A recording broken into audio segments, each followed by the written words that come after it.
bahaye mwiriwe canke mwaramutse bivana naho muherereye kaze mukurikire amakuru ya radio haguruka yo kuno munsi wa gatanu igenekerezo rya 11 ndamukiza umwaka wa 2025 uhinga bw'ivyuma hariyo Giselle Manirakiza kuri mikro muri kumwe na Jewe Arine Munezero banje nabashikirize ingingo nkuru ziyagize ingorane zijanye no kwiyunguruza mu Burundi ziherutse gushigwa habona n'urunani rwa politike Burundi bwa bose ni ikimenyetso kigaragaza ko igihugu gitwawe n'intwaro y'igikenye aho gutwarirwa muri demokrasi. Mu ntango zano makuru muraza kumva uko bishikirizwa n'urunani Sefor Arusha. Musitanteri wa komine Vyanda ujejwe ububiko bw'ikigo Anagesa muri zone Gitsiro hamwe n'umugenduzi w'ico kigo Anagesa nyene muri iyo komine barinjijwe ibohero rikuru rya Mpimba kuva kuri wa kane bagirizwa kunyuruza amafaranga atari make. Ico bamwe mu banyagihugu bavuga kuri iryo fungwa naco nyene muraza kucumva. Turabafitiye n'ikiganiro iganuke kikaza gushimikira ku ijambo ry'Imana riri mu gitabo cha kabiri cha Samuel ikigabane c'icenda. Mukanya turaja mwidonido. Dasubiye kubaramutsa nongera ndabaha ikaze. Mwari mwejeje kuvyumva mu ngingo nkuru abarundi ntibariko batwarirwa muri demokrasi, bariko batwarirwa mu ntwaro y'igikenye itavuga izina ryayo. Urunani Sefor Arusha rubishikirije muri kino gihe urunani Burundi bwa bose ruherutse gushikiriza ko rubona ko amatora adashoboka rufatiye ku kuntu ibintu vyifashe mu gihugu bijanye no kwiyungura mu ngendo ya demokrasi nk'uko bishikirizwa n'urunani Sefor Arusha. Abategetsi baratwara hama bakagenda kubaza abanyagihugu iyo hageze ko batwarura, hama abanyagihugu bakagira ubwisanzure bwo kwemeza kuwo bakeneye abandanya kubatwara. Iyo ngendo rero ntayihari mu Burundi kuko abarundi bariko batwagwa n'intwaro yankana na demokrasi. Amatora ariko aratunganywa akaba n'amatora adahuye n'ivya demokrasi aho abanyagihugu batotezwa ngo batore ku nguvu abasanzwe babatwaza igikenye n'igitugu. Frederic Bamvuga inyumvira arongoye urunani Sefor Arusha. Wavuga ati amatora ntashoboka kubera ibihe turimwo, abo kwitoza ntibashobora kwegera abanyagihugu kubera atabitoro bihari ngo bashobore kwiyunguruza bashikeyo. Hanyuma akavuga ati bwiwe abona ko hakwiye kuba ibiganiro, abantu bakavugana ingene igihugu cotunganywa abarundi bose barimwo. Ibyo nibivugwa na Kefa Niyibizi. Kefa Niyibizi arabona ingene biri bugende, ubutegetsi nabwo burabona ingene biri bugende. Nanje mbona kwizina ry'urunani Sefor Arusha ingene byogenda. Ubwa mbere nashaka tubanze tugire umwihwezo w'ingene demokrasi iriko iragenda mu gihugu cacu. Mu bisanzwe mu ngendo ya demokrasi abategetsi baratwara hanyuma bakagenda kubaza abanyagihugu iyo hageze ko bahindurwa, hanyuma abanyagihugu nabo bakagira ubwisanzure bwo kuvuga bati twebwe tubona ari uyu. Iyo ngendero ya demokrasi bwa mbere ntituriko turatwarirwa muri demokrasi, turiko turatwarirwa mu ntwaro y'igikenye itavuga izina ryayo. Ni intwaro ya gisirikare itavuga izina ryayo. Narebariye kuva kera iyo ufise umukuru w'igihugu ari umugenerali, ukagira umushikiranganje wa mbere ari umugenerali, ukagira muri leta abantu bahengamiye canke babaye mwishamba abasoda bafise n'amapete batavuga, hanyuma ugacubona n'abaramatari harimwo abantu b'abakoroneri b'abasoda. Iba ari intwaro ya gisirikare. Mugabo uyu munsi ubivuze womenga ukoroye ijuru kandi ari byo.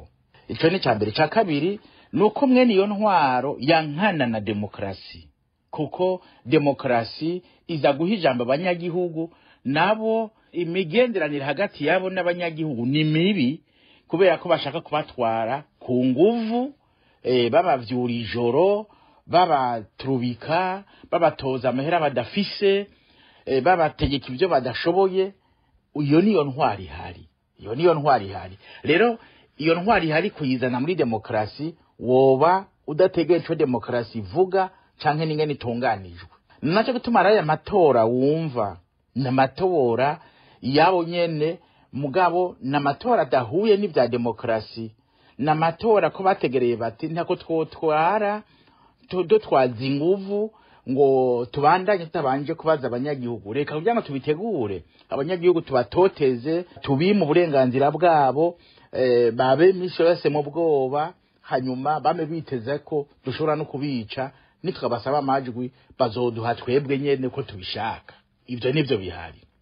Muri Sefor Arusha bavuga ko urunani Burundi bwa bose ugiye kwitoza mu bashinga amateka gusa ataco bizofasha mu gutorera inyishu ibibazo bihanze abarundi, ngo mu gihe mu runani Burundi bwa bose bohabwa abashinga amateka 5 mwijana ntaco bokora, kuko na Gwasa yarafise abashinga amateka barenga 30 ataco bashoboye gukora mu guhindura ibintu. Ikibazo rero ngo ntigihagaze ngaho, ahubwo gihagaze kukuntu ubutegetsi bwa CNDD-FDD bwamaze kuboha igihugu, demokrasi, intwaro ibereye n'amategeko. Urunani Sefor Arusha ruvuga ko bimeze uko demokrasi idashoboka, bigasigura ko atakamaro ko kuja mu matora azovamwo ico CNDD-FDD ishaka. CNDD-FDD imaze gufata mpiri igihugu c'u Burundi ku buryo idashaka kumva ivy'amatora adatunganijwe nabo, kuko haje yindi ntwaro itunganya amatora CNDD-FDD itoronka namba. Rero muri ico gihe Kefa Nibizi n'ubwo runani rwiwe nta jambo bafise, nta kibanza bafise, ari naco gituma byagoranye kugira ngo haboneke ko bona kwitoza kwa depute. Byaragoranye, byaravuye muri seni bigenda mu rundi rwego gobaha uruburenganzira mu vyerekeye kwitoza mu makomine, ho byaranse na gose ku buryo nayo matora bagiyemo ngo nayo abadepute gusa sayo hasi. None wogenda kwitoza udatogwe hasi ngo togukore yiki? Utaronse abajenama bo ku mitumba, utaronse abajenama ba komine, utaronse ba mustanteri, bo bucaki iki? Hanyuma abo nabo kare bazotora abakenguza amateka, no kuvuga n'urwego ruzorosubire kwiharizwa n'umugambi umwe gusa. Niho jewe nkebura abarundi. Mbega abarundi ivyo bararonka nyo kubiharira ngo bamenye ingene ibintu vyifashe, canke bapfa kugenda gutyo? Mu bisanzwe bakujije amatora ko hose ugenda mu banyagihugu ukaba ukerekana imigambi yawe kuva hasi gushika hejuru, urababwira uti ni mwijane kuko ntimunshaka, nta demokrasi mukeneye ko muja mu matora muri kumwe n'abantu muvuga bagatamba, muvuga byo mutavuga byo bakavuza umuzika, mukavuza umuzika bagatamba.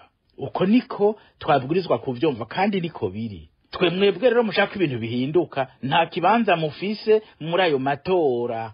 Dufate ko muronse abadepute datangira ngo 5, muzaba muje gukora iki mu badepute 100? Muzaba muje gukora iki? Rwasa ko arafise abadepute bashikana 40, mubona yakoze iki? None ntaco mwokora.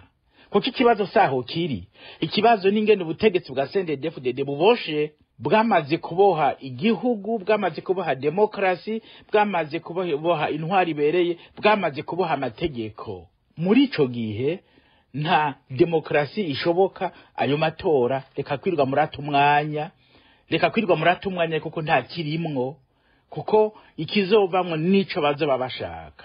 None ujye ukina umupira uzubuza gutsinda, woza kurorera umupira kubera iki? Kandi utsinda azwi. Naha rero nico gituma nagira mvuge nti uyu Kefa Nibizi n'urunani barafise ingene babona ibintu, kandi ko babona ibintu kungwe n'amatora yotunganywa siko CNDD-FDD ibibona. CNDD ibona mu zindi nzira mpeje gusigura, ni kuvuga n'umugambwe uvuga uti twebwe twaramaze gufata mpiri igihugu ndabisubiremwo, amajambo mvuga ndayagereranya kandi ndayumva kandi ndayavuga ndayazi. Gufata mpiri igihugu c'u Burundi ku buryo byo by'amatora badashaka no kuvyumva, bidatunganijwe nabo. No kuvuga hamwe hozi yindi ntwaro igatunganya amatora, abo ntiboronka namba. Igihe cyose mu Burundi hazoba hari amatora atunganijwe na CNDD-FDD yafashe igihugu mpiri, nta matora nyamatora azopfa baye. Nico kiri mu bishikirizwa n'urunani Sefor Arusha, aho rushigikiye iciyumviro c'urunani Burundi bwa bose kivuga ko hakenewe gutunganya ibiganiro byovugirwamwo ingene igihugu cova mu kaga kirimwo. Ni mu gihe CNDD-FDD itavyerekwa. Kugira ivyo biganiro bishoboke, abarundi bakeneye gushira inguvu hamwe ziremere ubutegetsi. Inkuru na Ninete Nancy Mutoni. Ibihe by'amatora Burundi burimwo byibutsa urongoye urunani Seforo Arusha ivyabaye mu matora yatunganijwe mu mwaka w'1961 ategura ukwikukira ku Burundi. Ababirigi bashaka ko mu matora havamwe ubutegetsi bwabo, baca bafunga Rwagasore ngo ayo matora azobe Rwagasore afunzwe.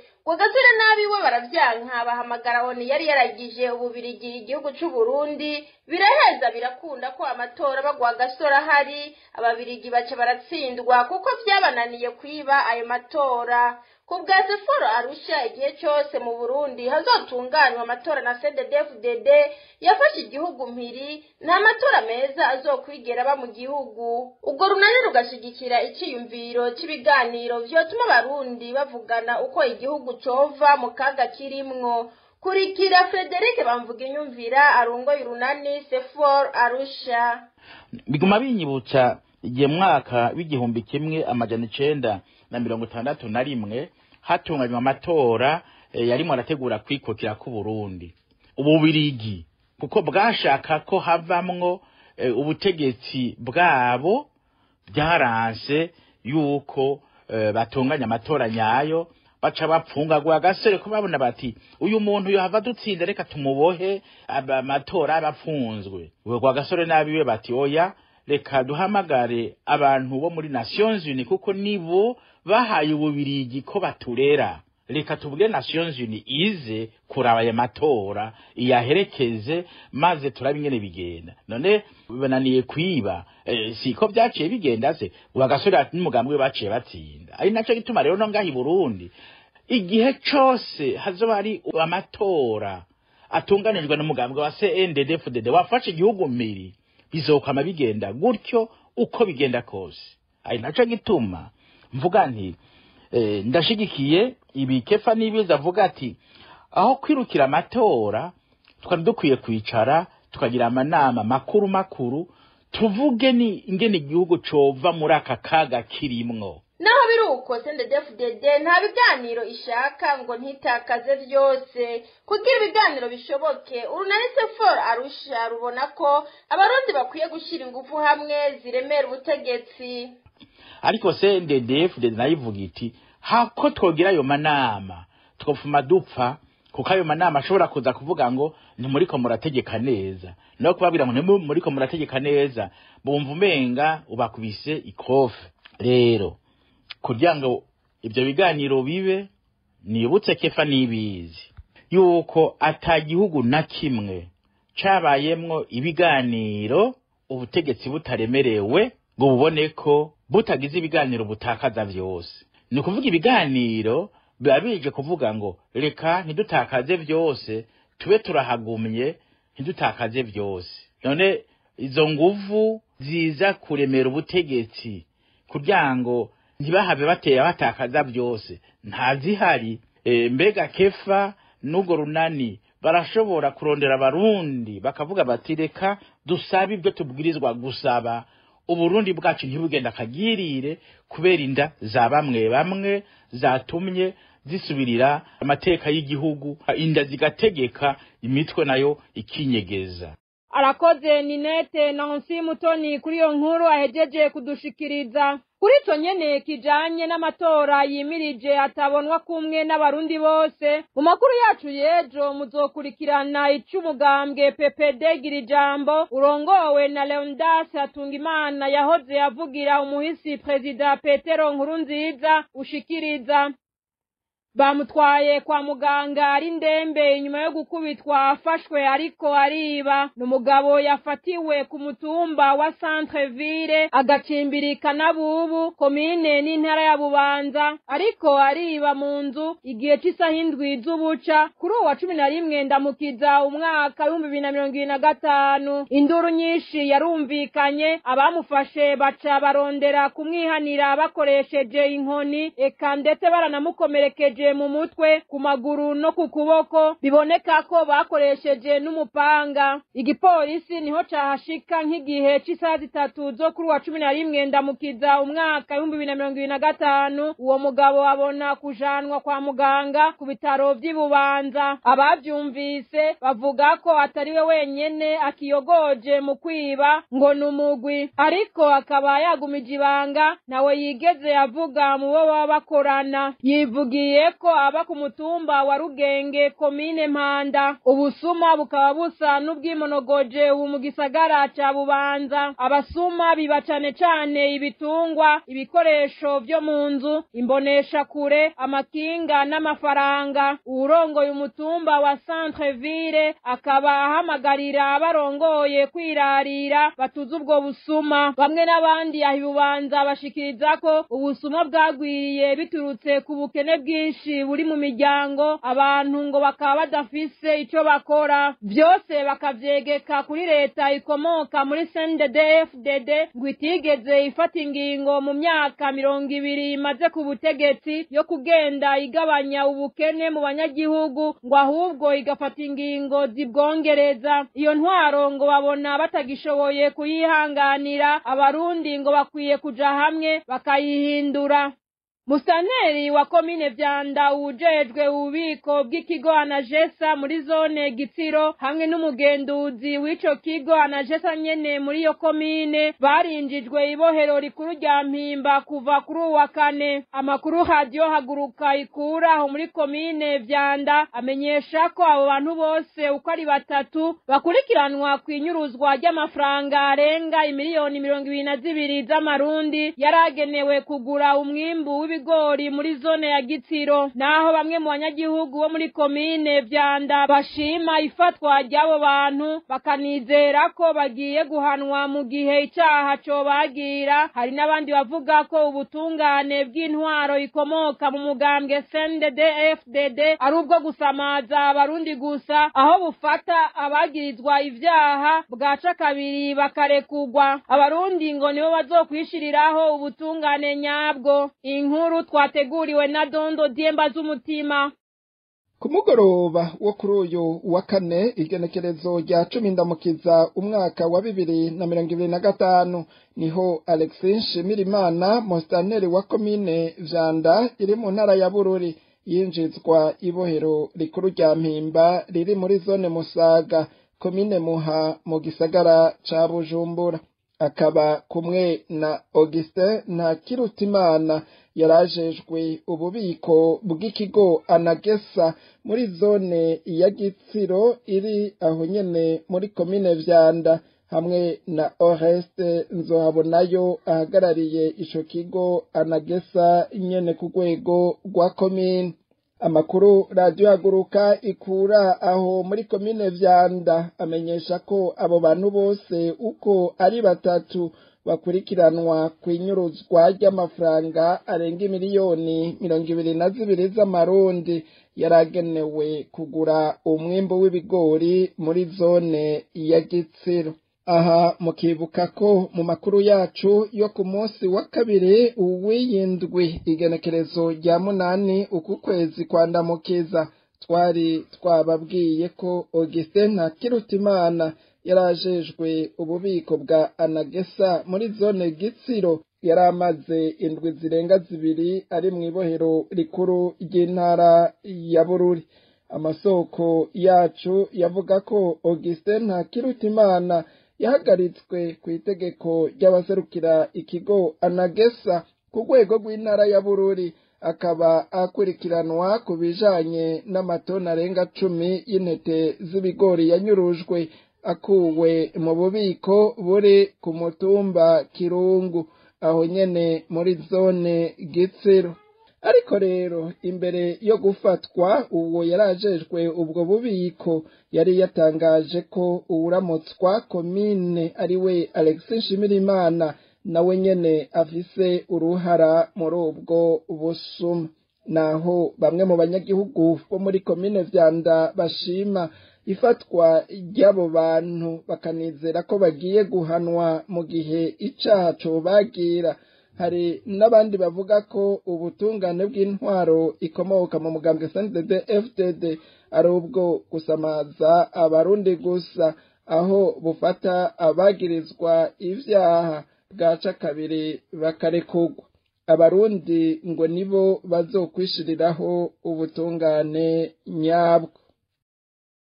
Ndagushimiye nawe Wedondo Diemba z'umutima. Dusabe mu buhinga bw'ivyuma babanze baduha akaruhuko, mu kanya duca tuja ku gice ca nyuma cahariwe ikiganiro. Ikiganiro iganuke cyo kuri wa gatanu igenekerezo rya 11 ndamukiza umwaka 2025 gishimikira ku ijambo ry'Imana riri mu gitabo ca kabiri ca Samuel ikigabane c'icenda kuva ku murongo w'icumi gushika ku murongo wa 12 mu gishikirizwa na Pasteur Janvier Uwizeye. Akunzi bikiganira iganuke turongeye kubaramutsa amahoro y'Imana bane namwe, ubuntu n'amahoro biva ku Mana Data wa twese bikomeze kubana namwe umuntu wese ahari naho buri mu bihe bitoroshe, ariko akurikirana ikiganiro bari mu busho butandukanye nabumwe mwihangane kandi Imana izobatabara. Ntabwo yabahevye, ntabwo yanabibagiye. Na Yosefu yarabaye mu gasho arenganywa yagirizwa kugomba gufata ku nguvu muka Potifari, ariko Imana yarakamukuyemwo. Intumwa zarapfunzwe, ba Petero barapfunzwe, ariko Imana yarungika marayika araza yugurura imiryango y'ibohero barataha. Imana yacu ihabwa icubahiro. Hari igihe Imana icisha umuntu mu ruganda kugira ngo imukoremwo ikindi kintu gikomeye, imukoremwo umuntu akomeye, kandi ntiba yakwibagiye, ahubwo ibiriko irakuvugutira kandi ikagucura neza, kugira umuntu acisha inzahabu mu muriro kugira ngo ayikuremwo inkamba. Ni nako natwe abantu Imana ishobora kuvugutira. Ariko mwese hari iganuke ryiza Imana izanye uno munsi kwigiye kubagirira neza. Reka iryo ganuke nanone turivuge twisunze umurongo w'ijambo ry'Imana. Turasoma muri Samueli wa kabiri canke igitabo ca kabiri ca Samueli igice c'icenda kuri uno murongo w'icumi tugeze ku wa 12. Samueli wa kabiri igice c'icenda duhere ku murongo wa 10 n'uwa 12. Ariko Mefibosheti mwene shobuja ubwiwe azohora arira ku meza yanje na ntaryo. Nuko Mefibosheti yamarira ku meza y'umwami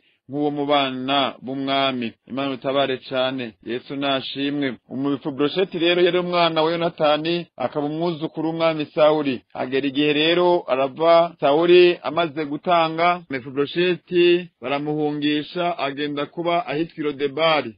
Mu buzima butoroshe, aba mu buzima budasanzwe, ndetse ijambo riratubwira ngo bariko baranamuhungisha bamucishije mu idirisha aramugara n'ibirenge. Rero aba mu buzima butoroshe, ndetse yageze ahantu yita imbwa ipfuye. Imana utabare cane. Ariko rero harageze igihe kuno murongo twasomye ngo asubira kurira ku meza y'umwami nk'umwana w'ibwami. Imana utabare cane. Naho twasomye nibyo twako turavuga rero, hari igihe umuntu aba mu buzima butoroshe, umuntu akaba mu buzima bw'ubuhungiro, ariko igihe kizogera wongere kuba mu buzima wagombye kuba urimwo nyene. Imana utabare cane. Uno munsi hari abantu bagorewe mu buhungiro mu bihugu bitandukanye kubera Sawuli. Hari abantu bagorewe mu busho, biranatangaje cane aho uza wumva umuntu yarangije umunyororo wiwe, umunyoro wiwe yarawuhejeje ngo ariko ngo zananiranye ko yorekugwa. Abandi ukumva ngo bahawe igongwe c'umukuru w'igihugu ngo ariko ngo basanze batarekuwe. Abandi ugasanga amategeko yabemerera kwidegembya ariko bagakomeza gupfungwa. Iyo byose ni ibihe bitoroshe, ariko inkuru nziza ndakuzaniye nuko nawe uzongera kurira ku meza y'umwami nk'uwo mu bana b'umwami. Imana utabare cane. Hari ikintu gitangaje aho uza wumva ngo maritiro ibihumbi bingahe vy'igitoro vyashitse mu gihugu ngo ariko ntibizi iyo vyagiye. Nibitangaje cane. aho uzawumva ngo amatoni y'amabuye y'ubutare